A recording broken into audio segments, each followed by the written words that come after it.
So you want to be a shooting journalist? Well, now is the best time ever. Why?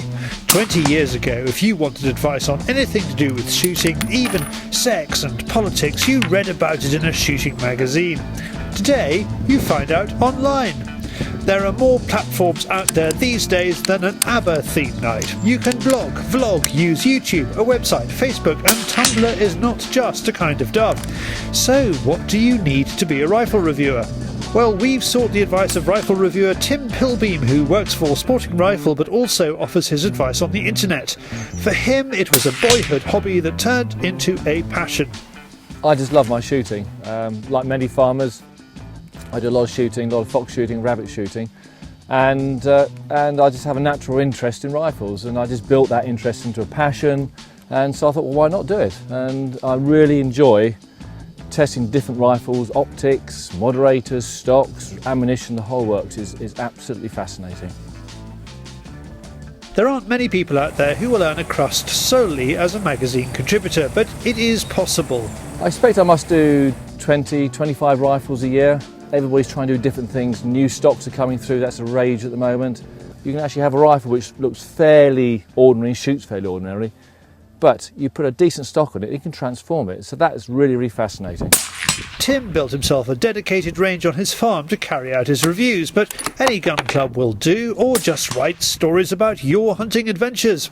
And remember that word story. You are telling a story. It's not about you, it's about your readers and viewers. Sometimes a rifle may not like a particular type of ammunition. If I get another make of ammunition, exactly the same weight, it shoots absolutely fine. So there's no exact science. Every rifle is slightly different. Then there's access to guns. This is the biggest obstacle standing between you and putting pen to paper, so why not just start with your own? Or go to trade shows, and some shooting journalists need never fire a shot.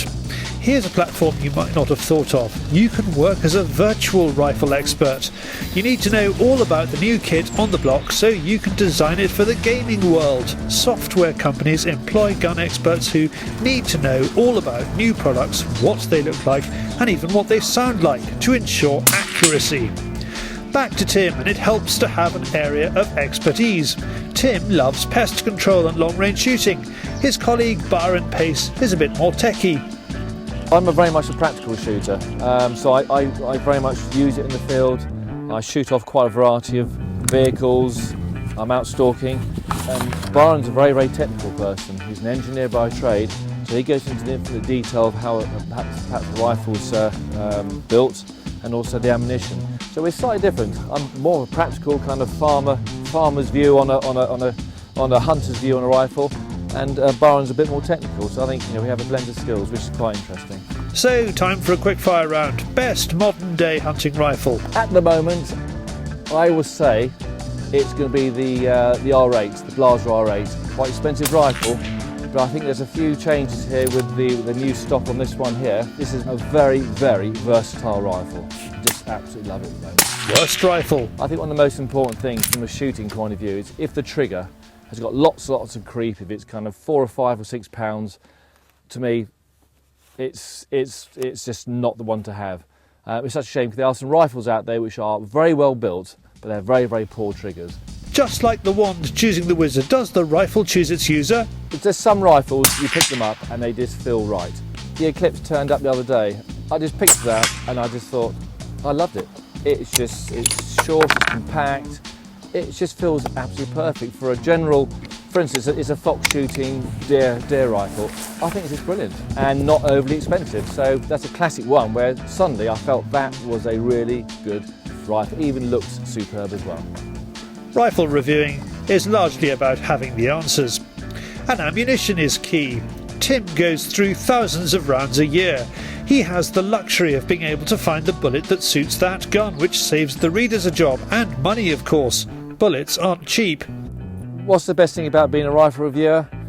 You never really know until you get the rifle in how well it's going to shoot and how it's going to feel. So it's always a bit of a challenge to actually understand what makes a decent rifle. But the other thing is, if you love your rifles, there's no substitute for trigger time. Just shooting away I love it. I always have loved it from an early age. So therefore, you know, it's a mixture of actually understanding the rifle and actually being out shooting. You can't beat it. If you feel you've got something to bring to the shooting world, why not give it a go? Tim is a farmer, Edgun USA, Ted's holdover, is a biology teacher, and now thanks to his enthusiasm and skill he's one of the biggest names in airgunning. You could be next. Register that blog or that vlog and start transmitting.